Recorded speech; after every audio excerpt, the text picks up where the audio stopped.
ರಸವೆಂಬ ತೈಲ ನೆರೆದು ಆಚಾರವೆಂಬ ಬುದ್ಧಿಗೆ ಬಸವನೆಂಬ ಜ್ಯೋತಿ ವರ್ತಿಸಿ ಕಳೆದು ಬೆಳಗುತ್ತಿದೆ ಶಿವನ ಪ್ರಕಾಶ. ಶಿವ ಬಸವ ಶರಣಾದಿಗಳ ದಿವ್ಯ ಬೇಕಿನಲ್ಲಿ ಕಂಗೊಳಿಸುತ್ತಿರುವ ಅಣ್ಣನಿಗೆ ಪ್ರಣಾಮಗಳು. ಎದುಳು ತಮ್ಮ ಎದುಳು ಬಡವರನ್ನು ಹರಿದುಕೊಂಡು ತಿನ್ನುವ ಬಂಡರಿಗೆ ಗಂಡು ಬಲಿಯಾಗು.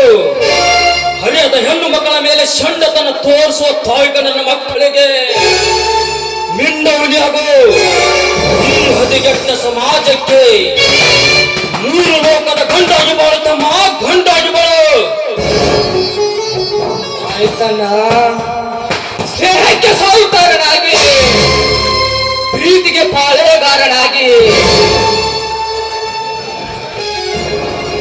ಊರಿಗೆ ಮೆಕ್ಕಿದ ಹುಲಿ ನಾನಾಗಿ, ಧರ್ಮವನ್ನು ಬಿಟ್ಟು ಕರ್ಮದಿಂದ ಬದುಕುತ್ತಿರುವ ಬಂಡರಿಗೆ ಯಮ ಧರ್ಮನಾಗಿ, ಪರರ ಹೆಣ್ಣು ಮಕ್ಕಳ ಶೀಲ ಕಡಿಸುತ್ತಿರುವ ದುಶ್ಯಾಸಕರಿಗೆ ಶ್ರೀಕೃಷ್ಣ ಪರಮಾತ್ಮನಾಗಿ, ಸ್ವಾರ್ಥ ತುಂಬಿದ ಈ ಸಮಾಜಕ್ಕೆ ನಿಸ್ವಾರ್ಥಿಯಾಗಿ ನಿನ್ನ ಆಶೆಯಂತೆ ಬಾಳುತ್ತೇನೆ. ನಾನು ನಿನ್ನ ಆಶೆಯಂತೆ ಬಾಳುತ್ತೇನೆ. ಈಗ ನೀನು ಟಚ್ಚಿನ ಮಾತು ಬರೀ ಮಾತಾಗಿ ಉಳಿಬಾರ್ದು.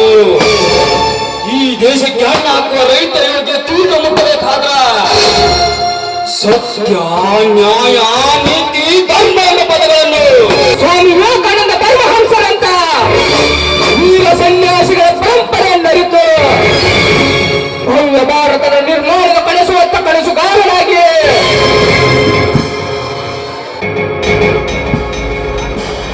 ಬುದ್ಧ, ಬಸವಣ್ಣ, ಡಾಕ್ಟರ್ ಅಂಬೇಡ್ಕರ್ ಕಂಡ ಸಮಾನತೆ, ಸಾಮರಸ್ಯ, ಶತ್ರುಗಳನ್ನು ಈಡೇರಿಸುವ ಅಗ್ರಜನಾಗಿ ಕಾಳ ಧನಿಕರಿಗೆ ನೀರು ಕುಡಿಸಿ ಅದನ್ನು ತಗ್ಗಿಸುವ ಕಾರ್ಮಸ್ತ ತತ್ವ ಚಿಂತನೆಗಳ ದೈತ್ಯಕನಾಗಿ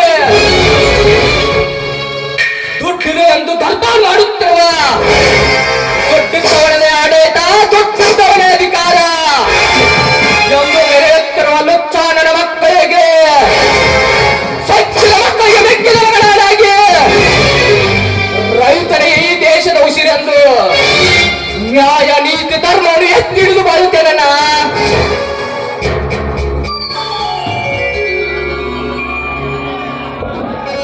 ಹೌದಣ್ಣ, ನೀನು ಹೇಳೋ ಮಾತು ನಿಜ ಇದೆ. ನೀನು ಯಾವಾಗ್ಲೂ ದುಷ್ಟರ ವಿರುದ್ಧ ಹೋರಾಡಬೇಕು. ಆ ಶಕ್ತಿ ದೇವ್ರು ನಿನ್ಗೆ ಕೊಡಬೇಕಂತ ನಾನು ಇದೇ ಬೇಡ್ಕೋತೀನಿ.